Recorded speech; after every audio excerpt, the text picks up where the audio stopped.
we are continuing to write equations. So the big picture for today is we're writing an equation, and then we are going to graph the equation, and then we are going to find its domain and range. And today we have a word problem. Okay. So today is about kind of our online notes, and we're getting information from the storyline. So let's read this. Daniel ordered a Route 44, or Route 44, however you say it, cherry slush at Sonic, and he drank the slush at a rate of 4 ounces per minute. Okay, and so ultimately we are going to write the equation, but I have steps here to help you through the process.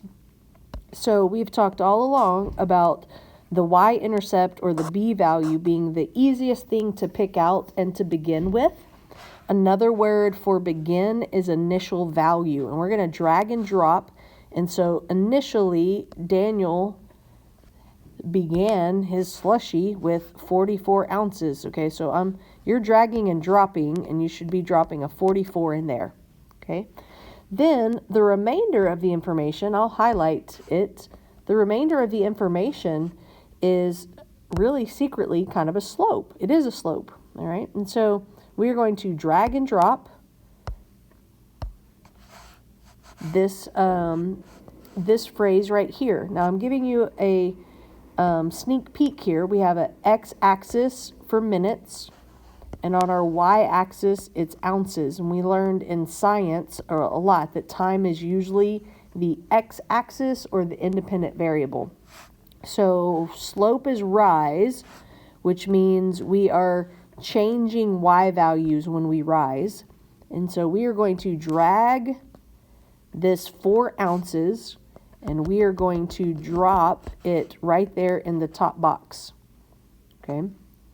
Then the word per is significant, so I'm going to use this a different color. You're dragging, and per significance is that division symbol. So per, okay, 4 ounces per divided by, and then I use a different color. You're going to grab and then drop the word minute in this box.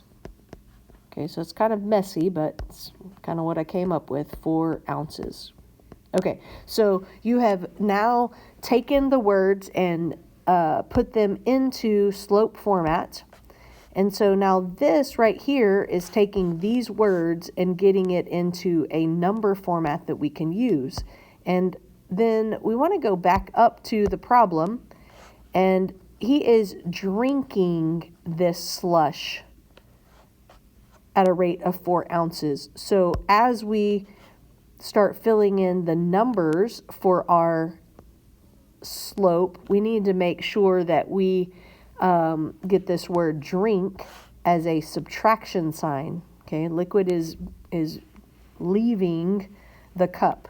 Okay, then when it says minute right here, it doesn't say a number, but it's us trying to tell you for 1 minute. So Daniel is drinking -4, or it's decreasing -4 ounces for every 1 minute. Okay, and then if you look at the drop downs, this is just reinforcing that this -4 is about ounce and the 1 is about minute. So those are just drop downs. So now I'm giving you hints down underneath the equation box. You would be typing in y equals the m value. Very plainly should just be typed in as -4. Then we have to put the x underneath it, by it, to let everyone know that's the slope. And then we started with positive 44 ounces in our Sonic cup. All right. That is now the equation that we're graphing over here. So this is the b value. This is the beginning. And anytime we have a graph, especially in real world where we have labels, we need to make sure that we look at the scales. And so in this instance, every time we go up a grid line, we're increasing by 4. So even though it's not tight on the graph, way up here is 44. So you're going to put a beginning dot. I'm going to put a blue dot. I'm color coding it for you. I'm going to put a blue dot on the y-axis way up here at 44, even though 44 is not typed on the screen. Then we are decreasing 4 ounces for every minute. We have to read our scale. So if we are at 44 right here, we are not going down 4 lines down to 28 ounces. We would start with 44 ounces, and when we drink 4, we now have 40 ounces left. So then our second dot would just be simply 1 grid line down and 1 step over, representing 1 minute.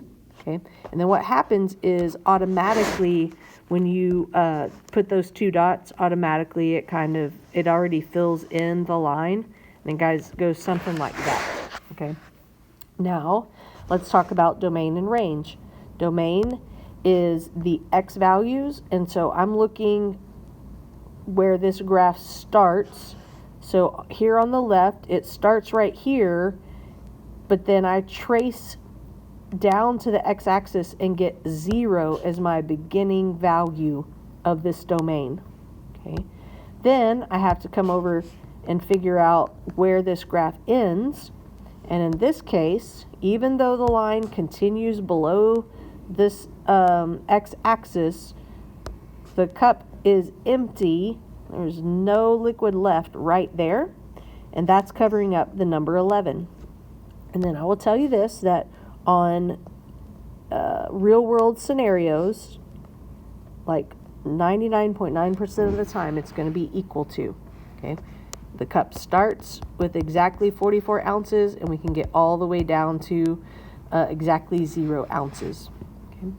All right, then our range is, we are looking at from the bottom of the graph, but to get our number, we have to get that number from the y-axis, which is a 0. Then the top of the graph, way up here at 44 ounces, that's the most that we can have in that cup, and then it's going to be less than or equal to. Okay, last thing we haven't done, but you may have already figured it out by now, is this is a continuous scenario. Okay, and it's continuous because you can, it's logical, or you are able to drink partial amounts of liquid each kind of sip that you take.